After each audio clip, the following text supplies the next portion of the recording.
Systematic investment plan यानी SIP, इस नाम से तो आप अच्छे से वाकिफ होंगे।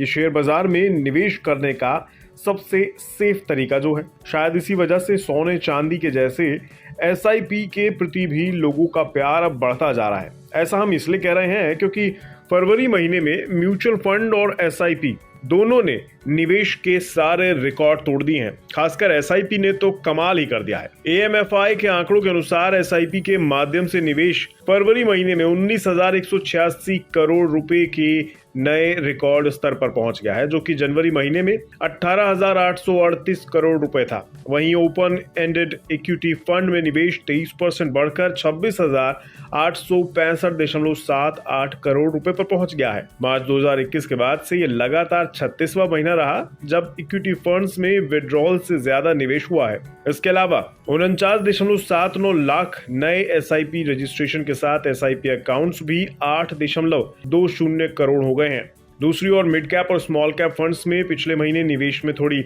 कमी जरूर देखी गई है।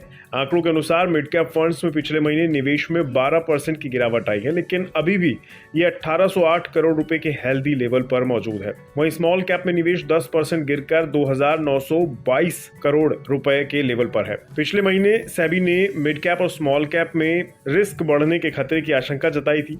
सेबी ने म्यूचुअल फंड्स को निर्देश दिए थे कि वे अपने स्मॉल कैप और मिड कैप फंड्स पोर्टफोलियो की गहराई से स्टडी करें और पता लगाएं कि वे कितने लिक्विडेट हैं। इसके अलावा सेबी ने म्यूचुअल फंड को यह भी पता लगाने के निर्देश दिए थे कि वे अपने बेंचमार्क की तुलना में कितने वॉलेटाइल हैं, ये भी जांचें। मतलब रेगुलेटर्स बाजार पर पैनी नजर बनाए हुए हैं कि कहीं किसी निवेशक को नुकसान ना हो जाए। चलिए अब आपको एसआईपी के कुछ फायदे भी बता देते हैं।